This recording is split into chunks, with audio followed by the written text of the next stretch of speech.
Good afternoon, everybody. Thanks for being with me today.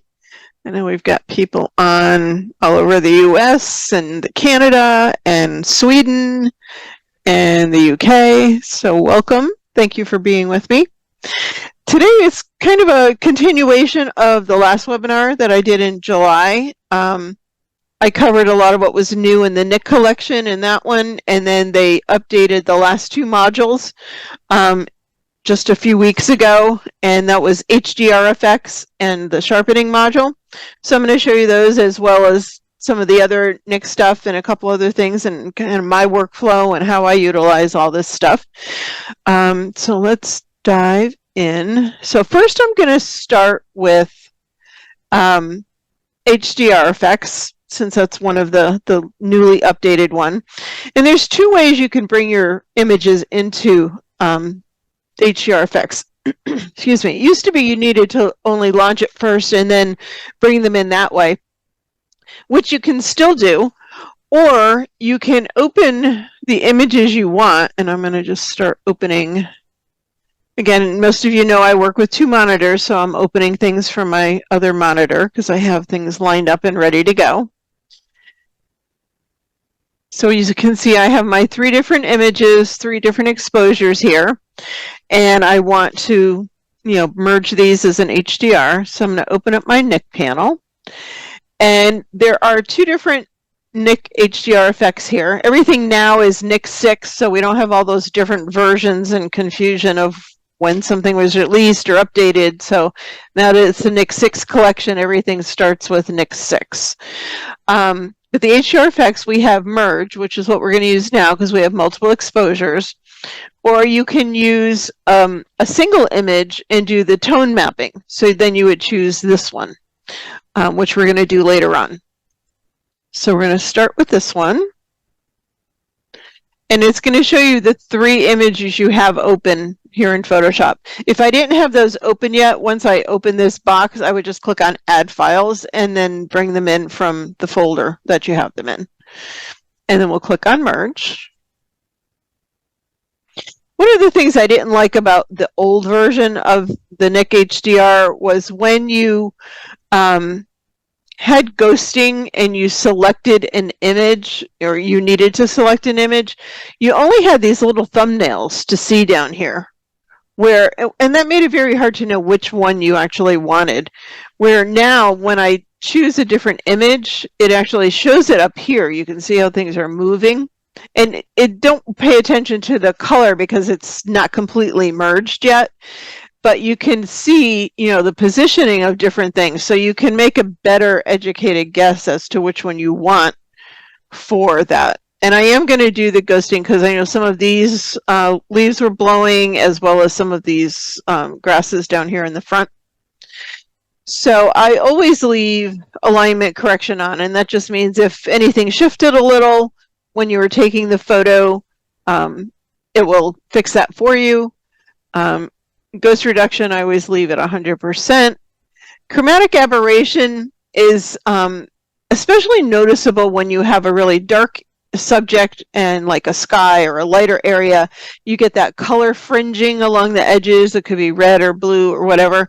So to see if you have that in your image, if you just start moving one of these sliders, it brings up this box up here, and you can kind of just zoom around and see if you have that fringing. So I'm looking like along the edge of the car here. And in this image, there isn't any, and I did check around. So I'm going to uncheck that box because we don't need to adjust anything there.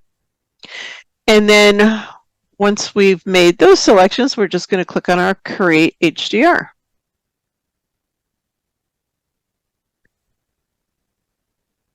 I see one of our Australia friends in too today. Welcome.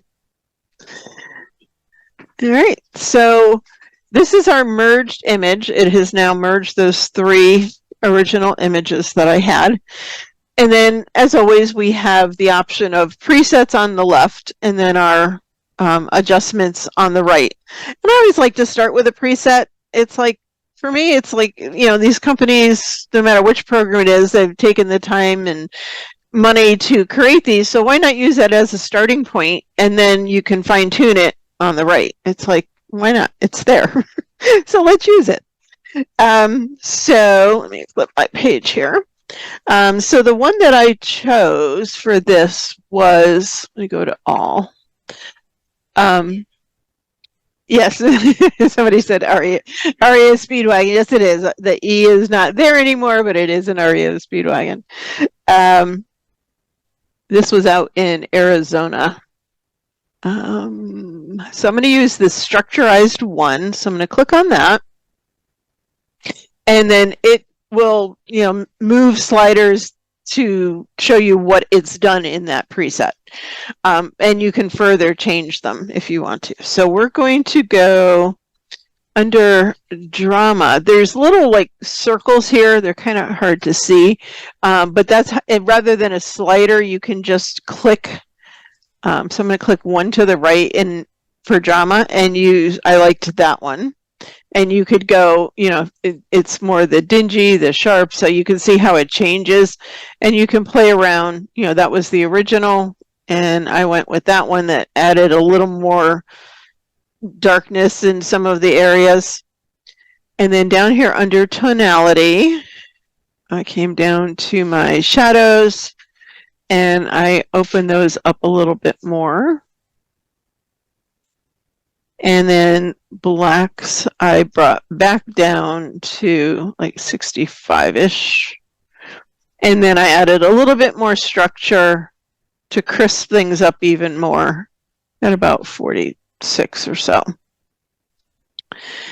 So I'm happy with that at this point. So I'm going to say apply, and that will take me back to Photoshop.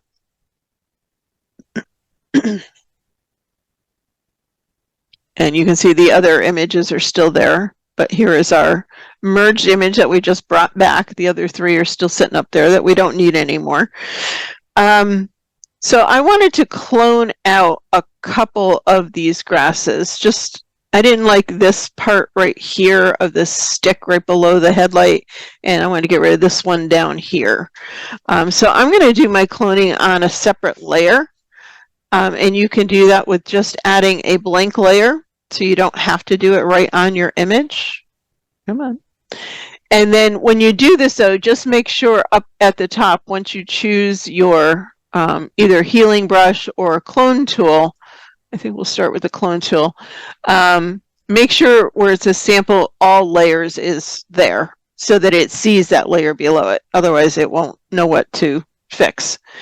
So I'm going to start down here on the bottom left, make my selection, and I'm just going to kind of paint over that. I'm going to make my brush a little bigger, and maybe select this side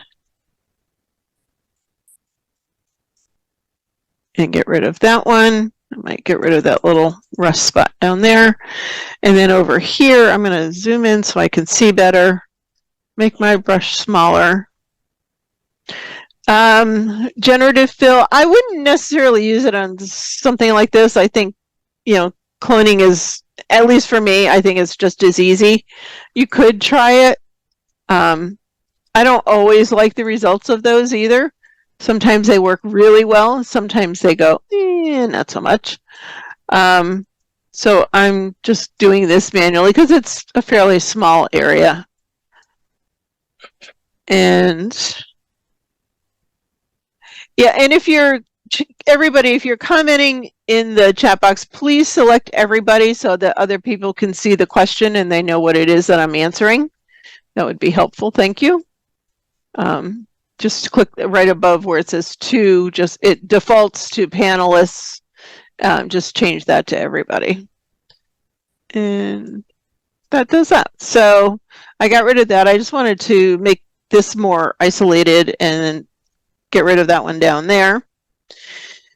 So now I'm going to do our Nik sharpener output. So the thing I noticed when I was doing this sample is when I launched the sharpener output, wouldn't work because this is a 32-bit image, and it does not work on a 32-bit image, which is what the HDR created. So I decided to flatten this image and then go up to my image mode and change it to, no, it is on 16. How come it was more before? Interesting. Because last time I did this, it was on 32, and it wouldn't let me do anything, and I had to change it. But now it says it's a 16, so we'll go with it. You never know sometimes. So let's launch the adaptive sharpening. So we have a pre-sharpener and a sharpener output, right? So we're going to use the sharpener output because I've already processed this image. The pre-sharpener is if you were just bringing in your raw file and you wanted to do some pre-sharpening on it first, you can use that one first if you want to. I'm just going to go right to this one. You don't necessarily have to do both. It depends what your image needs. I could unflatten the image, Sandy, yeah, if I wanted to just do a Control-J. Not real important because I was happy with the way that came out anyway. So over here under adaptive sharpening, I'm going to take that down to 0. But then the output sharpening strength, I moved back to 3 because it got a little too crunchy if I went a little too far. So I'm just trying to add a little bit of sharpening to this. And then structure, I went to like 28. So it's going to vary. You can zoom in. You can go 1-to-1 if you want. You can just fill the screen however you want to see best. And then I added a control point up here because I really didn't want to sharpen the background. And I'm going to just close this loop because I find that really annoying. So I'm going to go down to my control points and I'm going to choose kind of in the middle of this area. And then I'm going to bring that circle out some. And then on here, I'm taking the structure back to 0. So basically, I'm undoing the structure that I added to the rest of the image in that area. And then I'm going to apply. Am I using PS25? I did not do the last update. No, I have not done that yet. I've seen too many people having issues, and I didn't have time to mess with it, knowing I was doing a webinar, and I had a camera club presentation last night, and I'll wait a few weeks probably before I get around to doing that. I don't like to do, especially when they're dealing with some beta stuff and moving things in, and I just, too many issues to jump on that right away. So now I'm going to go into, we don't need that. We're going to go to our define, which is our noise reduction, because it is a little noisy in here.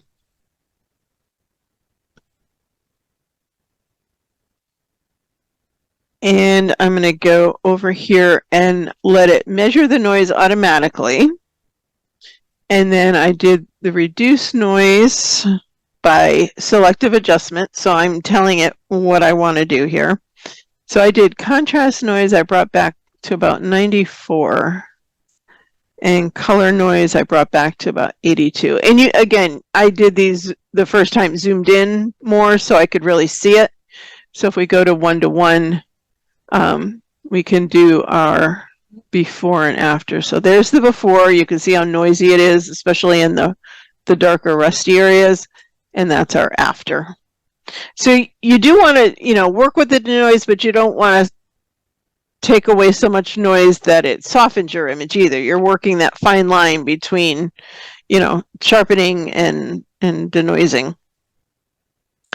And then I also checked this box for edge preservation so that it would keep edges kind of, on the sharper side, and brought that up to like 85. And you can see that helped with some of the sharper, distinctive edges. And I'm going to hit apply.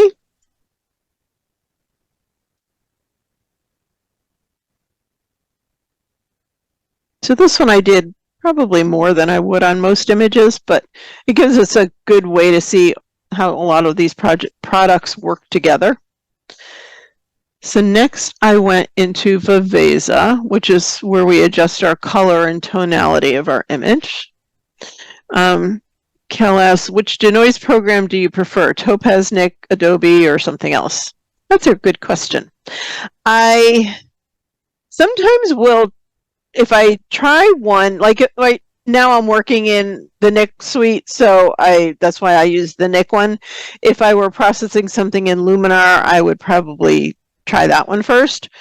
There are times, and one of the projects we're doing today, I tried the sharpening, I think it was the sharpening in Nik, and I didn't like the way it looked, so I went and did it in Luminar and was happier with the results.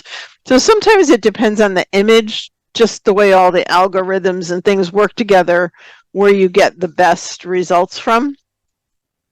I do also use the Topaz one. So again, it depends.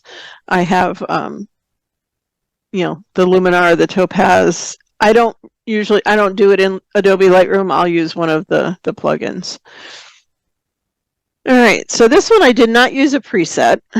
I'm going to come over to my global adjustments. I'm going to brighten this. Let's go back to fill. Excuse me. I felt that cough coming in. Grab some water. Okay, so I'm going to go brightness. I'm going to come up about 10%. And contrast 16. And then down under our selective tones, I brought the highlights back a little bit. Midtones up a smidge. And shadows up 10. And then the blacks I brought back -4. So I also, as well as we soften this area, I want to darken this down a little bit. So I'm going to add a control point. Again, about in this area. We can move this up there. And I came down to, under color selectivity, the luminance, I brought it back to 10% from 50. Oh, I'm sorry. Let me do that again. So to use the color selectivity to see where you're going to apply this effect, once you've applied your control point, if you turn on the layer mask, it will show you where it's going to apply the effect. The whiter the area is where it's just like masking, where it's white, it's going to reveal that effect. So by using these 3 sliders, you can fine tune your selection. So luminance, I brought it back to 10. Chrominance back to 8. And diffusion, which is the softness of the effect, I brought that back. So it's a little harder edge. So you can see that's the area it's going to affect. So then I can turn off the mask and now make my change. So I brought my brightness back. And I brought the red back. The green. So I'm also toning down the colors a bit. And the hue. And you can see if I turn that control point on and off, so that's off and on. So you can see where I've darkened it down. And if you need to, you can adjust that circle. So if I click here, I can make that a little bigger if it didn't quite get enough of it, which I noticed turning it on and off. So there's off and on. So definitely, it's not I didn't want it to be too dark, but, tone down that real brightness back there. So we'll say apply. And then there we go. So the last thing I did was just a little bit of a crop on the right-hand side, just to bring that in just a smidge. And there you have it. I love this image. I've used this on my website. I've used it on a few promo things. I just think it's a really cool. I just like the way it was. I framed it, and the car itself was very neat. Truck, sorry. Dave corrected me. So that is our first project. So let's close all of these. We're not going to save anything. So next we're going to work on the Sandhill crane. Come on. Okay. So this is a raw file. What's that? Yeah, me too, Ann. So in here, I did not really do anything here. We're going to go ahead and work with this image. I'm just going to open it. I'm not going to do anything in the raw here. So we're going to start with the pre-sharpener. I already said to open that. Why are you not opening? There we go. Okay, so let's open our Nik panel, and now we're going to do the pre-sharpener. Since we've done nothing else to this, it's a raw file. So under adaptive sharpening, I moved this up to 63. Yes, I am going to crop this later because I don't like where it is in the frame, but the balance I moved to 40. So it's looking for, I'll show you in a sec. This is looking for areas. This is looking more for edges, which is what I wanted to sharpen it more on. I'm going to go with a high ISO because I know I was at this with this image, and I left the opacity at 100. So we're going to apply that. And I'll zoom in and show you a before and after. So there's our before. And it's subtle, but it crisps up the edges. But we do have a lot of noise in this image too. So I'm going to do the define.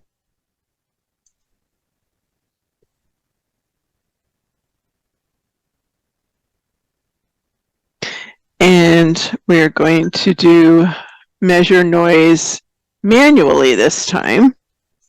And you can select an area that you want it to measure the noise in. So I'm going to select some of my bird. And so that's the area it's going to focus on. And then once you've drawn that, we're going to click over here. Oh, I guess I have to click select first, sorry. So there's my box, and now we're going to click measure. So it's going to look at that area for how much noise it has. And it's going to use that to create the profile. So if we zoom in,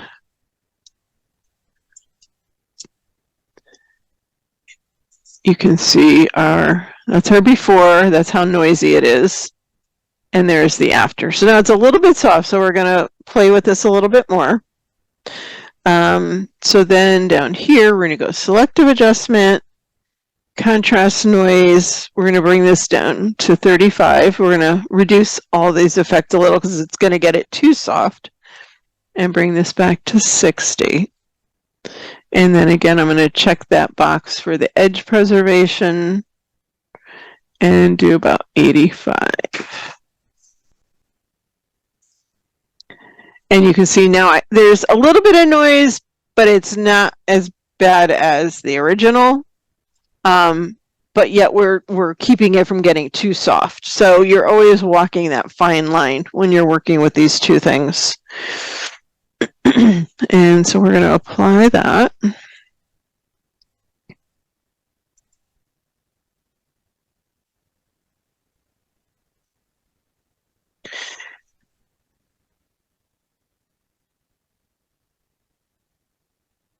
And because I really don't want to sharpen my background, I'm going to come back to my pre-sharpener layer, and I'm going to use the object selection tool. So we're going to go here.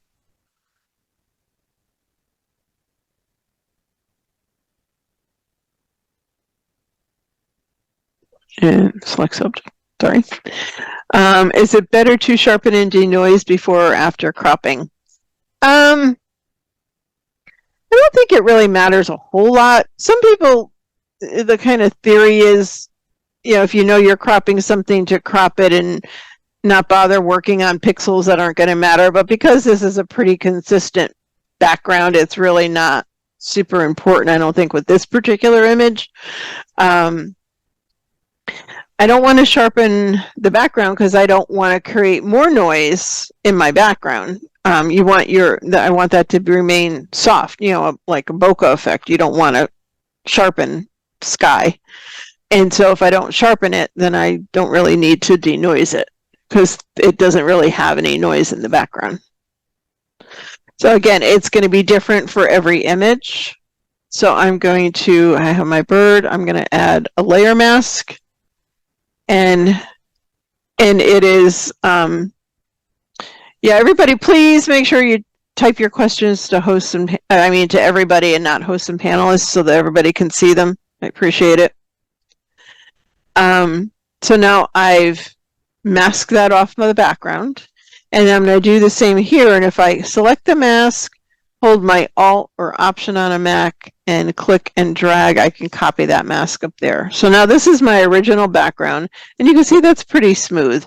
If I want to see if I need to denoise it, I could, sorry, not turn the layer off, but let's turn the mask off for a second.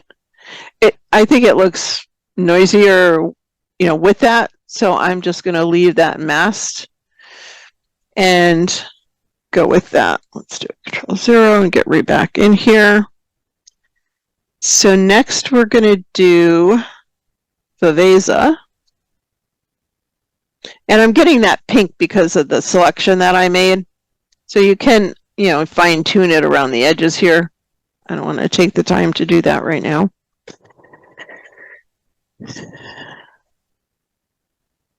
So in Viveza, I'm going to use preset 10, which is a sky adjustment. So let's go back to fill here.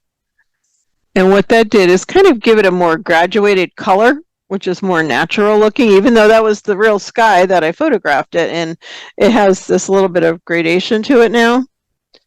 And then over on the other side, under basic, I brought my shadows up a little bit. And under selective tones, I bring the highlights down, 18, and shadows up, and the blacks down. And so that's the before and after there. I'm going to apply that one. And then I had done a few birds a couple years ago. I had a hawk and one of the vultures from out over the backyard type thing. And I had used presets in Luminar. So even though this one's not a Nik product, there's a couple things that just really made the sky and my birds look amazing. So I'm going to just show you those real quick. So we're going to go to Filter, Skylum.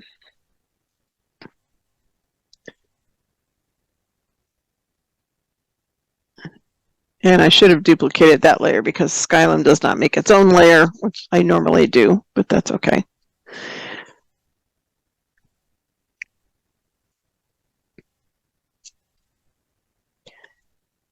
And yes, I know I need to update this later. Under Friends, I've saved from one of the other, this one's part of the Animal Friends presets, this natural one. I use this one a lot. It'll take a few seconds, it's still loading. And there you go. And you can again see there's the before. Oh, it's still processing up here. Okay. Before, after. It just really brightens things, crisps things up. I just love the way this preset works, especially on things like this. And then I'm going to go into the edit and do just a couple things. I added under details. And this is another way, if you don't want to use a sharpener preset, by using structure and details, they're in several programs, is a good way to add some extra, sharpening. Yes, Pam, that is a preset that comes with Neo. It's part of the Animal Friends group, which is one of the defaults. But I saved it to favorites because I do use it a lot. So in here, I'm going to do small 24. And I used to do this in my Topaz Studio a lot, which I still use Studio, but they're not updating it and supporting it, so I don't really teach it anymore. And then, again, I have details, but I don't want to add those to the sky because it's going to introduce some noise. So I can go into masking. And if I go to the Mask AI, it will analyze your image. You can see these little, I don't know, triangles and things popping up here. It takes a few seconds, and then this one, it will give you different categories depending on what it sees. So I'm going to, obviously it gave me sky, so I'm going to select the sky. And then I can go back to choose the sky and then go to my masking actions. And getting myself confused. Go back here, mask actions, and I want to invert it because right now it's selected the bird. So I want to just invert that mask. So now I have it where I want it. There we go. I hit it too many times. So we can see our, I'll zoom in so you can see our before, and it takes a couple seconds to come back into focus. That's the before the preset and everything, and then the after. And I really love that. So we're going to go there. And then we're going to do our cropping. Oh, I also added some structure, which I forgot to do, but that's okay. It's in the notes. You have earned it. And then when we get back, it's going to export me back to Photoshop.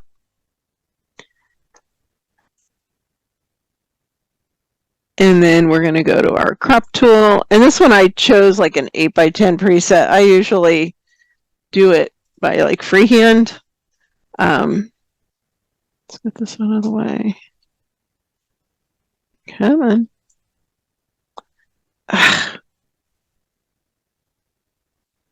Touchy. And so I'm going to crop it to something like that, because I want my bird to be in the rule of thirds, give him some room to go in the front. And there you have it. So if we look back at our original, that's where we started, the original image, and that's where we are now. And I think that one looks a whole lot better.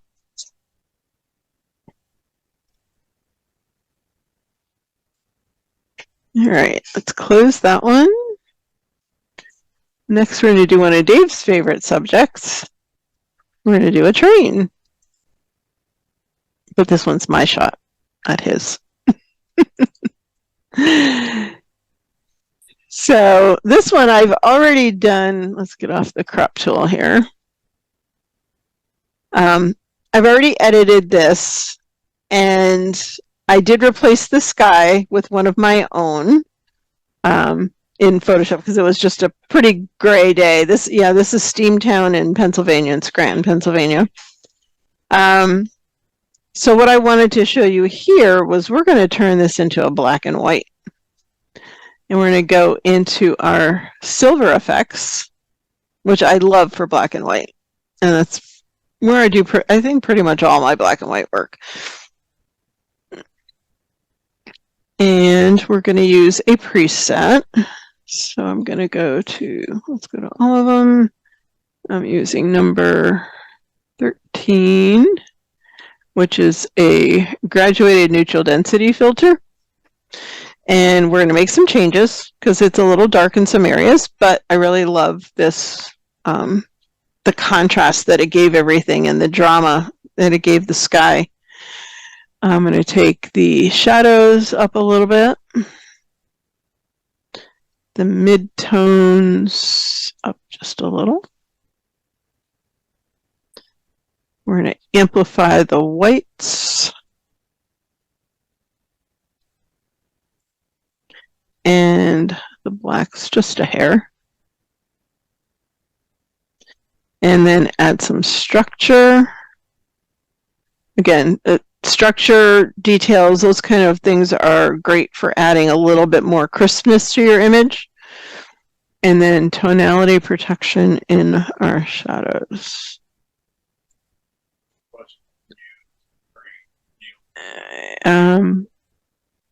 When did you use the Neo in that crane workflow? In the Sandhill crane, we did that towards the end. I did the preset and a couple of adjustments. That was like the last thing we did before cropping. So down here, another thing that is fairly new to many of the Nik modules. They don't all have it, but a lot of them do. And it's this clear view. And they brought this over from the DxO Photo Lab program, which is, you know, Nik is part of DxO now, owned by them for the last 5 or 6 years, I guess. So this function has come over from that program. And it's kind of like a dehaze, but I think it works even better. And then we're going to bring this up just a little bit. So even though it's not a hazy image, I think that it, you know, you can see the before and the after. It added some more drama to that sky and just clarified everything a little bit.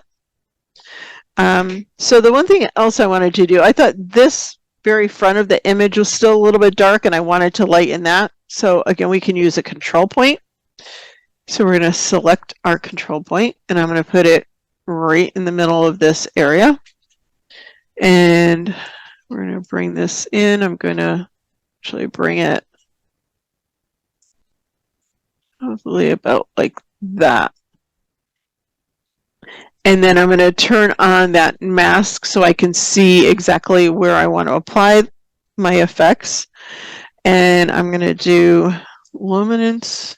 And again, this is going to vary depending on your image and the area, you know, that you want to apply something to. Chrominance, I'm going to bring back to here and bring back the diffusion a little bit. So you can see, and then from here, if you need to, you can move this circle, and sometimes it will affect different areas just by moving it to a slightly different speck of color. You can see how it changes it a little bit, and you can just move it till it's exactly what you want it to be. So we're going to turn off the mask, and then I'm just going to bring up the brightness in that area. So you can see that without the before and the after, just on that area, it really balanced out that coloring for me and got rid of that real dark area. And that's it. And we're going to apply that. Yeah, this masking feature, Lori, is new. She said she loves seeing the mask. That is a new feature as well with this update to the Nik 6 suite. It did not have that before. At least I never noticed it before, and I never saw anybody else using it. So I'm assuming it was new to this one. And I really love it too, because it does, you know, having that luminance and chrominance and being able to really fine tune that subject and know exactly where it's going to affect, just really, you know, let you target that area that you wanted. So there's our color version, and there's our black and white. And the black and white just really brought out some drama in the sky, which I loved on this image. So thank you, Kelly.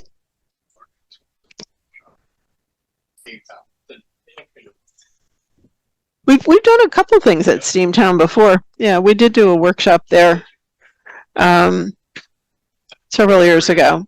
Yeah, there's tons of stuff around there. You have lots of waterfalls with Bushgill Falls and a bunch of others, and Steamtown, and all kinds of neat stuff.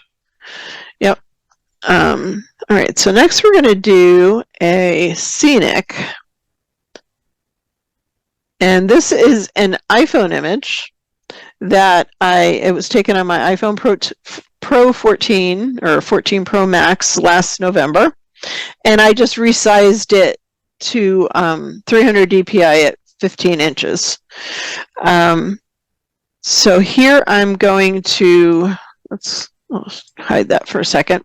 First thing I wanted to do was down here in the left, if I zoom in, there is a backhoe or a crane in here and a vehicle and some rocks, and I decided I wanted to get rid of those. So again, I'm going to add a blank layer, and I used some healing brush and some cloning, and just, I mean, I know it's going to be a very small image, you know, part of the image, but that just, it annoyed me, especially that white there. And we'll just quickly get rid of that and that, and see if we can do that here, and then I'll switch to my clone tool, and then I just, you know, grab some of the road and kind of move that on through and make this smaller. Yeah, Pat Reck knows where this is at. She was with us on this trip. Yeah, I liked it better there. And then, you know, you get the idea. You know how to heal and clone. I just want to give you an idea of what I did here and kind of get rid of that stuff. So I cleaned it up a little bit. So next I'm going to use the Nik 6 pre-sharpener, because this has not been edited. Like I said, this was from my phone. So we're going to go into the pre-sharpener.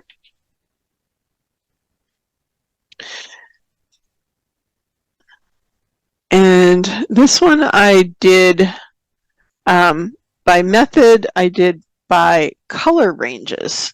So I could adjust the sharpening depending on the area of the colors in the image. So we've got like lots of the reds and the yellows down here. So the red, I left at 100%, and the orange. The blue, because that's my sky that I don't want to sharpen, I brought that one down to 0. I'm going to go this way so you can see it better. And then you can add a color range, because I want to do something down here in the green.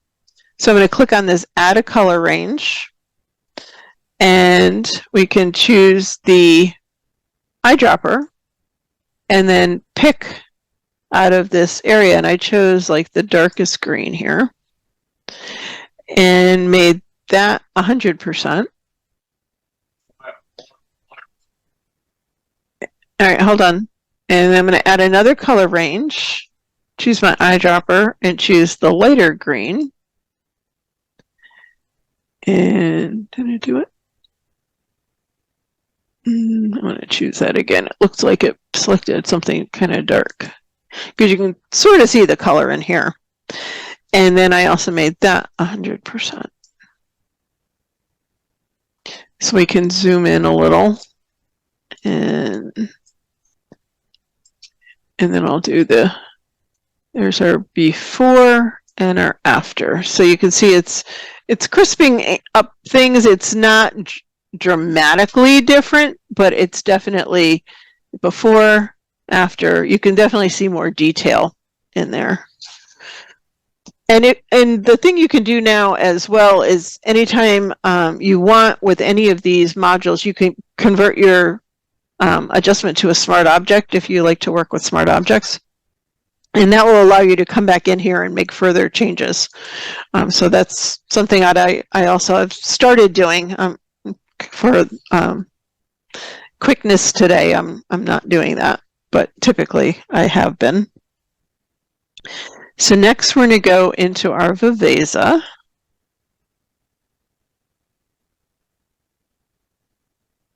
And there's a cool thing I noticed with some of these presets.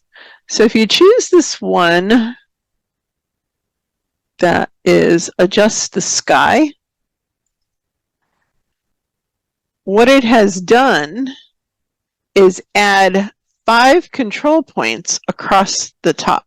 Let's go back to our fill so that we can see them. So if I hover, just bring my mouse in here, you can see there's 1, 2, 3, 4, 5 control points that are all doing the same thing.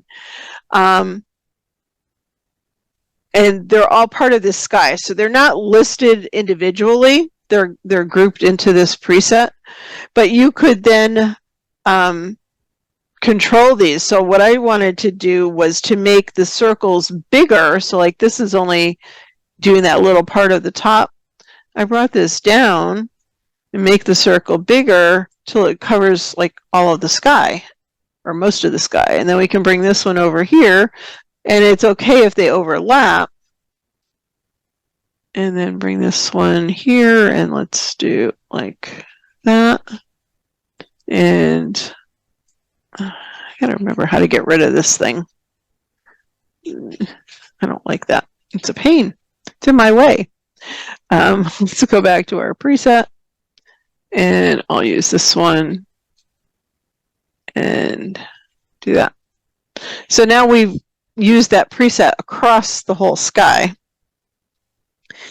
Now I want to brighten this foreground. So let's go back to fit so I can see it.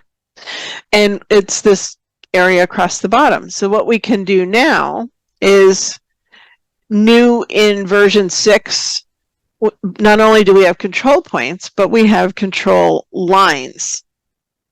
So we can click on here, and then I'm going to draw. The adjustment is going to be above the control line.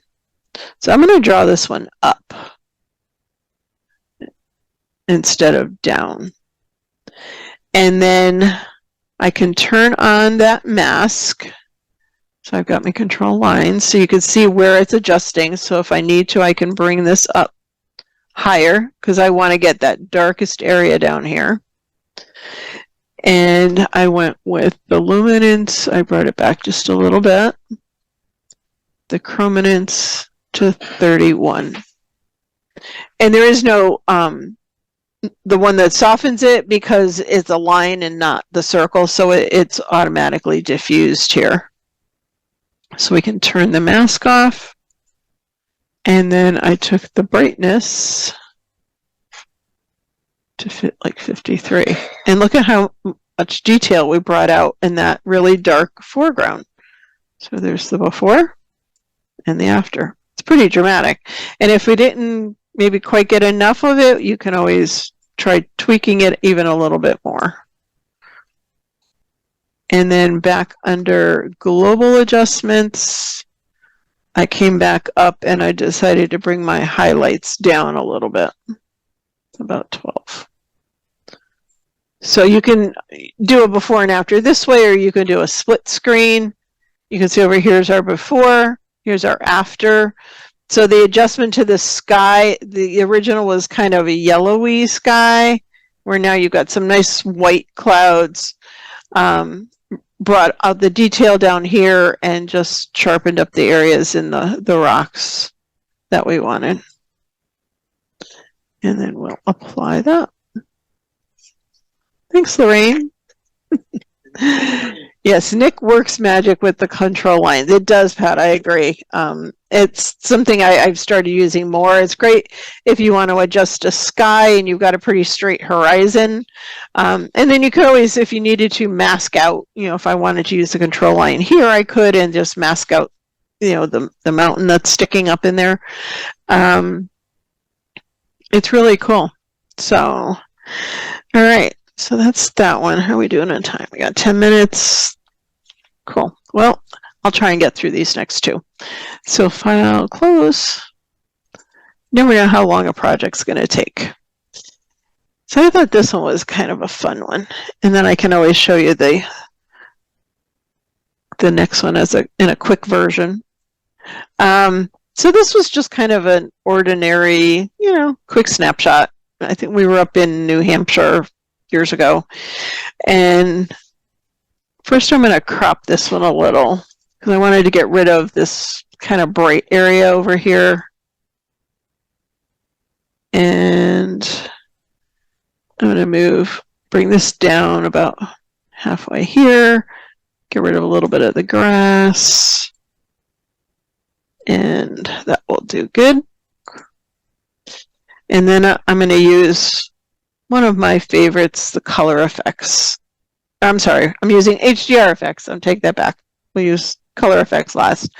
So in this case, I want to use the HDR effects to bring out some drama to this, do that tone mapping, but I've only got one image, so I'm going to select the tone mapping one.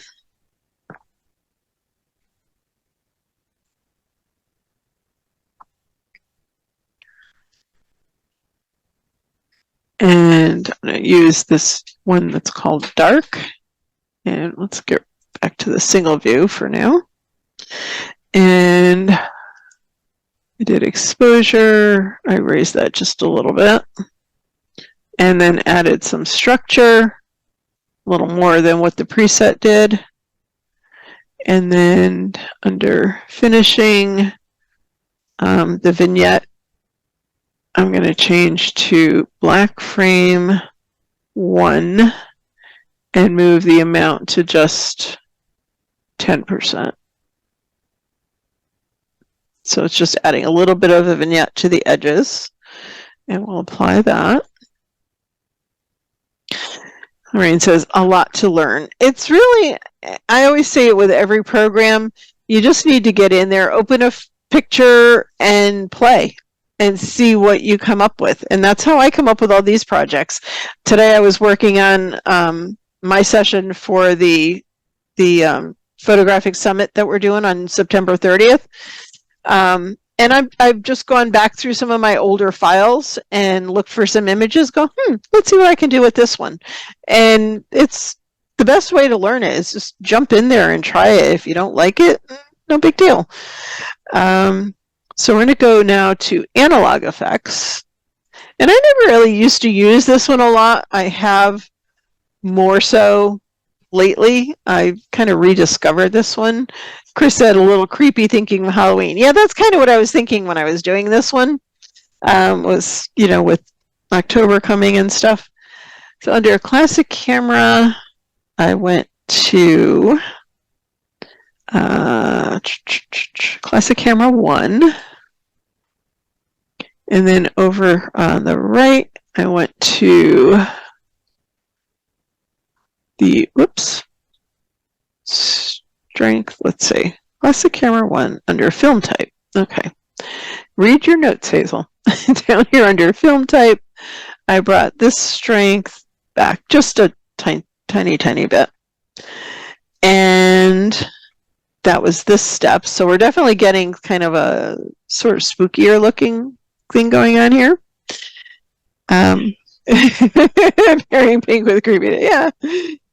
And then now I'm going to do my color effects. And we're going to add a little bit of glow. A little glamour glow. So we're going to come over here to our glamour glow. And I'm going to do our glamour glow at like 44%. So it's going to kind of, I don't know, it gives it that sort of, not really blurred, but that softer kind of effect. And then my leaves kind of went to green and they were really kind of yellowy. So I'm going to add a preset. We're going to come back over here. And it used to be there was an add a preset button on the right. Now, when you want to add a preset, you hover over what you want and click that plus sign so that it doesn't replace what you already did. And it will add it down here as another filter. Actually, not a preset, it's a filter. And I'm going to go with method number 3 and enhance the foliage. I added just a little bit more. So I wanted to give it more of that orangey yellow color.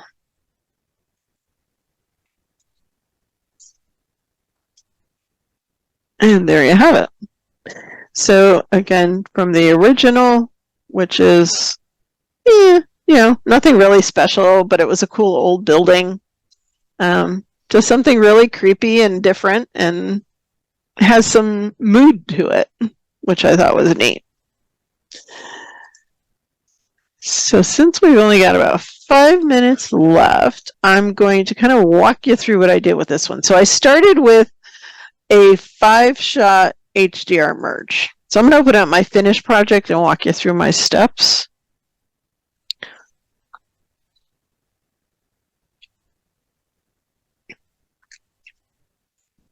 Yes, it is recorded. There's not a coupon discount for Nik. They are not offering. They don't usually give us coupons now. Every now and then with certain promotions, but not as a regular thing. And the coupons are always only good on the full suite purchase. If you have version 4 or 5, you can get an upgraded price, which is $79. The full price is $149. I do have a code coming up for the summit at the end of the month. So if you're joining us for that, you will have access to that coupon. And that is 25% off of the regular, like I said, the full suite. It's not good on the upgrade. So this is what I started with. That's my 5-shot merge. And then I duplicated that and did just a little bit of skew to straighten out that window there. It looks like chromatic aberration, but that was actually in the originals, this kind of red thing here. So there wasn't much I could do with that one. And I did use a preset. Yeah, I think it has to do with the glass and the edge of the bricks there.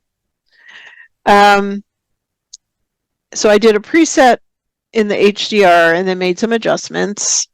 I did the skew, and then I went to Viveza and I used a preset, and it lightened up this floor quite a bit and added a little more color to the walls. And then from there, let me flip my page.